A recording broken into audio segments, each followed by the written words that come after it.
Pensez à votre vie à travers 6 dimensions. Le but étant celui-ci, vous allez prendre votre vie en main. Vous allez imaginer une vie dans 3 ans qui justifie la souffrance inhérente de celle-ci. Vous pouvez inventer la vie que vous voulez, mais vous devez penser à ce qui vous rendrait satisfait de façon à ce que vous ne soyez pas aigri et plein de ressentiments. Donc ok, comment voyez-vous vos relations avec votre famille? Comment voyez-vous vos relations avec vos amis? Comment allez-vous vous éduquer? Que voulez-vous pour votre carrière? Comment allez-vous utiliser votre temps en dehors du travail? Comment allez-vous gérer les drogues, l'alcool ou d'autres tentations comme celle-là? Comment allez-vous vous maintenir mentalement et physiquement en bonne santé? Voilà des questions ouvertes et c'est à vous d'y répondre.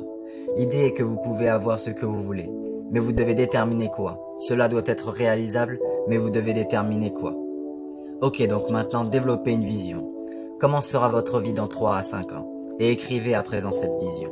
Pensez maintenant que vos habitudes, votre ressentiment, votre amertume, votre procrastination et tout cela deviennent totalement hors de contrôle, et vous tournez mal, et vous vous retrouvez dans votre propre vision de l'enfer dans 3 à 5 ans. De quoi cela a l'air? Tout le monde sait cela. Tout le monde peut regarder dans le futur et penser, eh bien si je continue à suivre cette voie obscure, voilà où je finirai.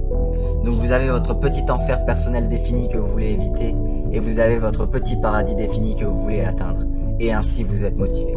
Parce que parfois vous avez juste espoir que les choses aillent mieux. Oui mais voilà, vous voulez peut-être aussi boire la moitié d'une bouteille de whisky ce soir. Donc quel chemin choisirez-vous? Donc juste avoir de l'espoir pour l'avenir n'est probablement pas suffisant, mais maintenant vous pouvez penser, ah je vois, il y a ce petit enfer que j'ai défini qui m'attend et peut-être que j'ai peur de prendre les premiers pas vers mon petit paradis, car cela est exigeant et difficile. C'est vrai, j'ai peur de cela, mais j'ai encore plus peur de là où je pourrais finir si je ne me prends pas sérieusement ma vie en main. Et il y a de quoi avoir peur. C'est pour cela qu'il y a tant de conceptions d'enfer dans tellement de religions. L'enfer est un endroit réel. Qu'il s'agisse d'un endroit éternel, cela est une toute autre question. Ou d'un endroit qui vous attend dans l'au-delà, cela est une toute autre question. Mais si vous n'avez jamais rencontré quelqu'un en enfer, vous n'avez pas beaucoup vécu. Vous n'avez pas eu les yeux ouverts. Mais la plupart du temps, vous devriez réfléchir à où vous ne vivez pas à la hauteur de l'idéal, votre propre idéal. Cela n'a pas besoin d'être celui que quelqu'un d'autre vous impose. Où suis-je moins que ce que je pourrais être? Où suis-je aigri? Comment est-ce que je rends le monde pire que ce qu'il est? Si vous vous posez ces questions, attendez-vous à être choqué. Eh bien, qu'arriverait-il si vous arrêtiez cela? Arrêtez de dire des choses qui vous rendent faible. Arrêtez de dire des mensonges que vous savez pertinemment être des mensonges.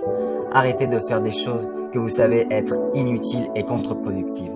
Visez haut, prenez les responsabilités et voyez ce qui arrive. Vous voulez organiser votre vie de façon à ce que celle-ci vous fournisse ce dont vous avez besoin afin de ne pas être amer et que cela soit en alignement avec vos intérêts et les intérêts des autres. Ce serait magnifique. Et cela est aussi atteignable. Et une des choses que l'on peut constater est aussi l'idée que la vie n'est pas un jeu, mais une série de jeux. Et la bonne éthique est d'être le gagnant de cette série de jeux. Et une partie de cela veut dire que vous devez apprendre aussi à être un bon perdant. Disons que vous pouvez jusqu'à un certain degré choisir votre niveau de compétition dans la vie.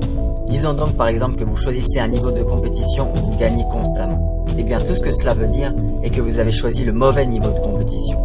Car pour être un gagnant, vous devez être discipliné, vous devez savoir ce que vous faites et ensuite vous voulez être sur le fil du rasoir où vos capacités se développent optimalement. Et si vous restez sur le fil où vos capacités se développent optimalement, vous êtes à un endroit où perdre est toujours une possibilité. Parce qu'autrement, vous ne vous poussez pas au-delà de vos capacités présentes. Une des choses qui est exposée dans le livre 12 règles pour une vie est une théorie sur le sens de la vie. Parce que le sens de la vie, autant que l'on puisse dire, ce sens d'être engagé dans quelque chose de significatif et d'important est essentiellement l'antidote au mal et à la souffrance. Parce que vous voulez avoir une vie qui est tellement significative et engageante et qui vous amène à penser que malgré le fait que je sois limité, que je sois mortel, que la vie soit tragédie et qu'il y ait énormément de mal dans le monde, malgré tout cela, tout ce que je fais vaut la peine d'être vécu. La vie est souffrance et trahison dans plein de sens du terme. Mais vous pouvez adopter une façon de traverser la vie qui est plus puissante que la tragédie et que le mal. Prenez-vous en main, tenez-vous droit, c'est la règle numéro 1. Tenez-vous droit avec les épaules en arrière. C'est une position vulnérable car vous êtes totalement ouvert, mais c'est aussi une position puissante, car celle-ci veut dire que vous êtes assez courageux pour affronter ce qui vient en face.